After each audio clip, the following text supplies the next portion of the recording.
Hello. I figure that Asda has a much tighter grip of the supplier's testicles than the likes of Halfords. Today is oil change day.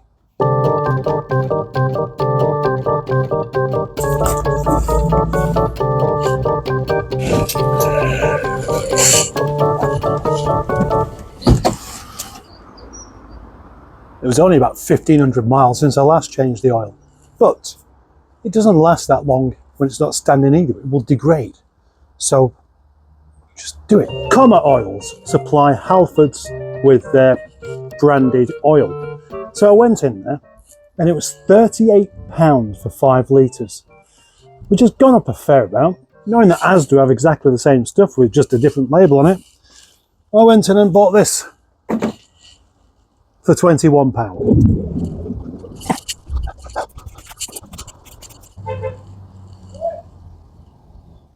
Oil drained out, very quick job, and then it's just the filter, which is there. Where? There. Easy. The last time I did an oil change, I couldn't find my oil filter gripper thing. It's just like a leather strap on a handle. And then I found it after I borrowed next door's. This time, also couldn't find it because I put it in a safe space. So I had to go next door and borrow theirs. In the meantime, I did find my lump hammer that I desperately needed the other week though. You don't get an easier oil change than you do on a K-Series. There's literally no excuse for having shitty oil in this car. This oil, although it's not done many miles, it does look a bit on the grotty side. And now, for the first time in ages, I'm going to be able to take this car home. And it is ages. In fact, it's at least 6 months. I am looking forward to this. Gosh, it feels slow next to the old Volvo. Horrible lumpy bits everywhere. It's nowhere near as refined as I remember, but it's just as funny. And the last time I used this car, I didn't really get to use it for very long before the clutch gave me problems. Straight after I had the wheels aligned, which was straight after getting 2 new front tyres, which of course are not even on it now. So it's a bit of a waste, you might say. I don't know, I feel a bit nervous actually. The plan was I was going to try and use this at the weekend when I'm taking a trip to Blackpool, but now I'm thinking perhaps best not. I'm just going to do quite a lot of local running around in it instead, whilst I regain my trust. Never had a problem with trusting it before. I just wanted to offer up an extra special thank you to Gregory Elgood and GE Autos, who sent me the clutch in the first place. Without that, Nigel would still be knocking about in the yard. Thanks, sponsor. It doesn't feel anywhere near as stable as the Volvo, but it's not terrible. It's not terrible at all.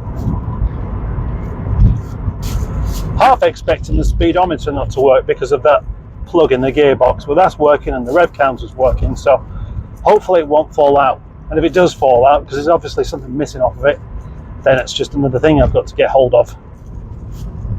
Possibly the 17-inch wheels do slightly upset its balance somewhat. I'm not really bothered by that because it's never going to get a lot of use from now on. It really isn't. It's just going to be a little plaything, which is what it deserves to be. It doesn't really want to be something that gets thrashed up and down the motorway. Is this the following day? It's the next day, all right. And last night, it was a shame really that it brought Nigel out on a lovely sunny day and then it chucked it down. And as it chucked it down, one of my windscreen wipers come off of its spindle. So I had to drive in the wet with no wiper. Actually I didn't, I just stopped, wiped it over once. I haven't got any tools with me to simply clamp it back down, so I just had to and then carry on with a short bit of journey back home. No drama.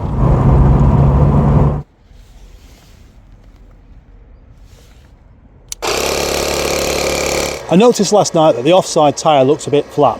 It was down to about £19. And then driving it to work, I thought, It is wandering off to the curb a little bit, but that's down to 20, so that might just be why. Maybe I should put my clock back in. It doesn't matter whether it's not backlit, not asked. It's just a bit untidy, having a hole in the dash. What have I done with the clock? And the screws? Better.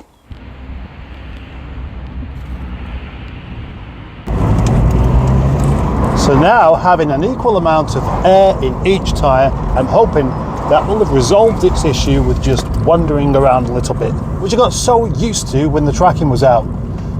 And it's made me think, will there be a possibility, because it's got different wheels on it, will that affect the tracking now? And I think they're the same width, so shouldn't be really, should it? No. I'll let you know in a moment whether it's good or not, or whether it's bad. I think it's good. It's very rattly still, as you'd expect.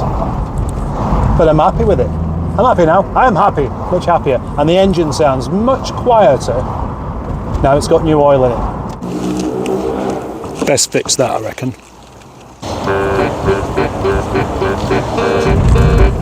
Righto. Now, as suspected, my speedometer started to play up, so I'm going to have to replace that particular thing.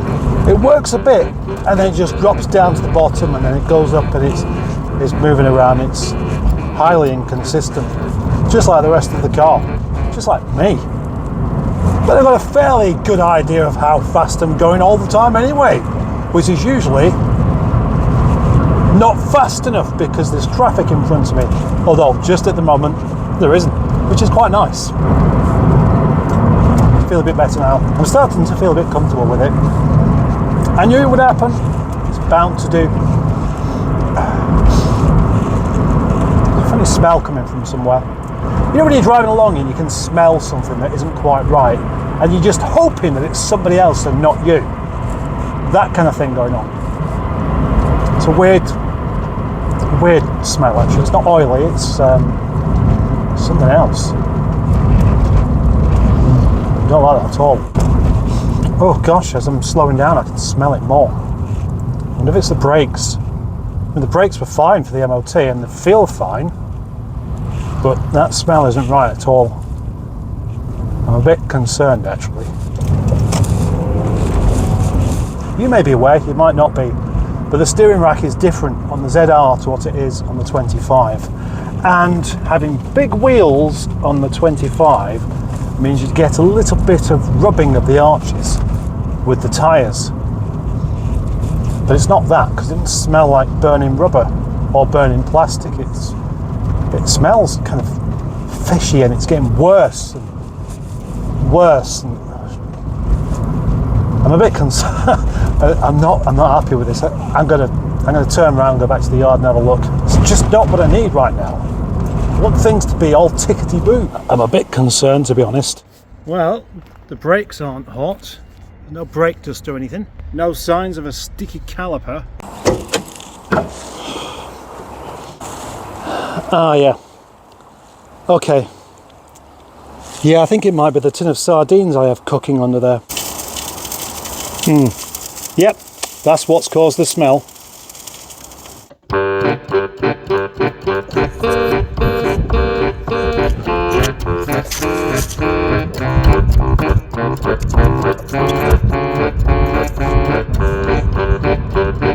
I've just put some petrol in this car. £10.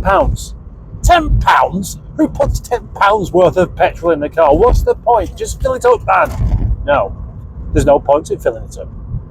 That's the first time I've put petrol in this car since September. And as petrol's only really good for about 3 months before it degrades, then the petrol that was in here was already knackered. Surprised the car started.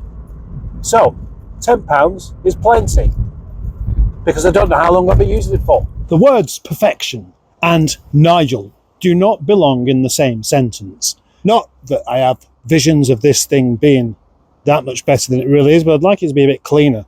And do I really need all this crap in the boot? I will proudly display this car at shows, even with bits of trim missing. But I don't need a spare inlet manifold in there, or some MGF gaskets, or a Peppa Pig bag, or this collapsed box full of Maestro bits. It would be nice to remove some of the mould off the seats as well. Do you know, the camera's picking this up a lot more than it actually looks with real eyes. Do you realise that's the only mould that's happened, even though it's been sat with a damp boot for months and months? It's not generally a mucky car, even on the inside. Nope, started raining again.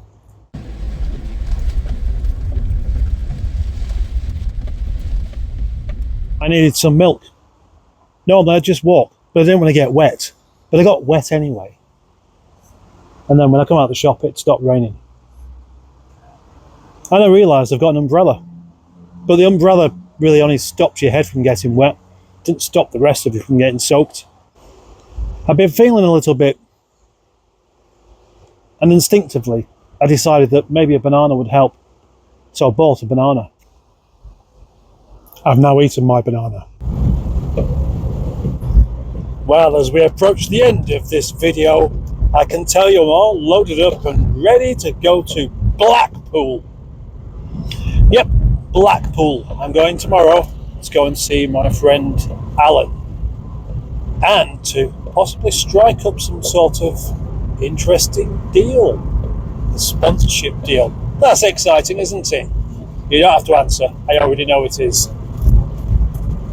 Before I go, let me tell you something quite amusing. Last night I took the dog out for a walk, and she wanted to wander across the road, and she headed straight for Nigel. That's this car here. And she was looking at it like, I thought, oh, she recognises it. She misses it. She's looking at it and thinking, that's our car, that is. But she was sniffing all over it. I thought, that's strange. It's around the front, sniffing away, and then it dawned on me. She could smell the sardines from across the road. And that's it. Thank you very much for watching and being a subscriber and a channel member, and for commenting and for liking and for leaving more than one comment and watching it all the way to the bitter end. I appreciate it. Bye.